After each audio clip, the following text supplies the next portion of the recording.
ایک زمانہ تھا، شریف مکہ کا دور تھا، اعلیٰ حضرت حج پہ گئے۔ ہندوستان کے بہت بڑے شاعر تھے، وہ بھی حج پہ گئے ہوئے تھے۔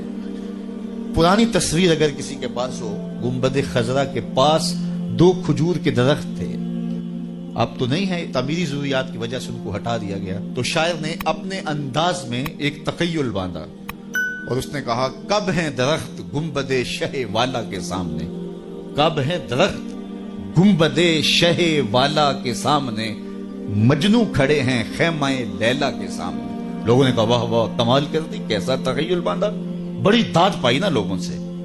تو کسی نے آ کے یہ شعر اعلیٰ حضرت کو سنایا کہ وہ شاعر جو ہندوستان سے آئے ہوئے انہوں نے یہ شعر کہا، کیا تخیل باندھا ہے۔ اعلیٰ حضرت شعر سننے کی دیر تھی، چہرے پہ جلال آ گیا، رگے غیرت پھڑکنے لگی۔ کہا، اس کو یہ جرأت کہ میرے رسول کے روزے کو لیلا کے خیمے سے تشبیہ دی، لیلا کی اوقات کیا ہے؟ تھر تھر کانپنے لگے۔ کہا، بلا کے لاؤ، اسے بلایا گیا، حاضر کیا گیا۔ اس کا خیال تھا مجھے داد ملے گی، لیکن کہا کہ تو نے رسول کریم کے روزے کو تشبیہ دی لیلا کے خیمے سے، تو ہاتھ باندھ کے کھڑا ہو گیا، حضور میری توجہ ادھر نہیں گئی۔ تو فرمایا اس کی اصلاح کر لو۔ جی حضور آپ اصلاح دے دیجئے۔ فرمایا تمہارا مصرع اولا ٹھیک ہے، مصرع ثانی میں اصلاح ہوگی۔ اس نے یہ کہا تھا، کب ہیں درخت گنبد شہ والا کے سامنے، مجنو کھڑے ہیں خیمہ لیلا کے سامنے۔ تو اعلیٰ حضرت نے اصلاح دی، کب ہیں درخت گنبد شہ والا کے سامنے، قدسی کھڑے ہیں عرش معلیٰ کے سامنے، قدسی کھڑے ہیں عرش معلیٰ کے سامنے۔ سخن و شاعری شہریار اپنی جگہ، نعت کہنے کو احمد رضا چاہیے۔ تو کعب بن زہیر انہوں نے کیا کہا، ان رسول لنور یستضاء بہ محند سیف من سیوف الہند مسلول۔ حضرت کعب بن زہیر نے وہاں کھڑے کھڑے حضور کی شان میں ایک طویل قصیدہ جو بانت سعاد کے نام سے معروف ہوا۔ جب یہ قصیدہ پڑھ چکے تو آقا کریم علیہ السلام نے اپنی چادر اتار کے کعب بن زہیر کو دے دی۔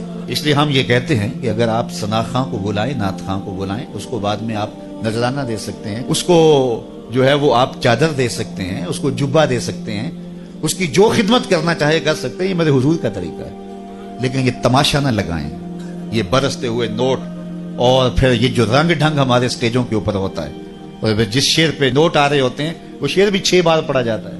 وہ کہتے ہیں یہ شعر چودھری صاحب کے نام اور سارے شعر حضور کے نام، چودھری صاحب کے نام کوئی شعر نہیں، سارے شعر میرے حضور کے نام ہوتے ہیں۔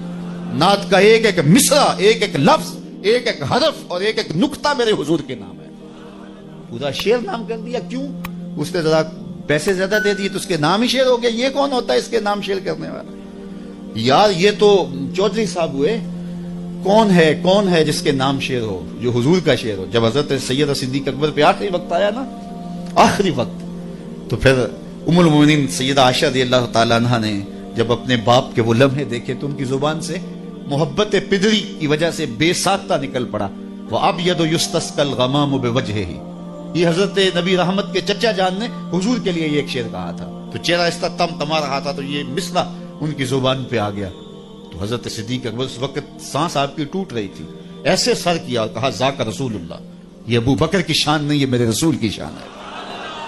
تو نعت کا شعر تو نظر نہیں کیا جا سکتا، حضرت ابو بکر صدیق جو رسول اللہ کا عکس ہیں اور وہی جلوے ان کے چہرے کے اوپر پڑے ام المومنین کو دکھائی دیے، تو نے کہا ذاک رسول اللہ، نہیں یہ شان میرے حضور کی ہے۔ چودھری صاحب کون ہوتے ہیں؟ لیکن اللہ برا کرے دولت کی محبت کا، اس نے عقیدے چھین لیے، قدریں پامال کر دی۔ اور ہمارے بہت سارے نعت خانے فٹ کیا ہوتا ہے وہی شعر حضور کے لیے، اور جب کسی پیر خانے میں جاتے ہیں نام بدل کے وہی پیر صاحب کے لیے۔ پیر صاحب بھی مست بن کے بیٹھے رہتے ہیں، جانتے ہوتے ہیں یہ نعت کا شعر ہے، اور تو کون ہے؟ تیری ساری عزت حضور کے قدموں سے لگی۔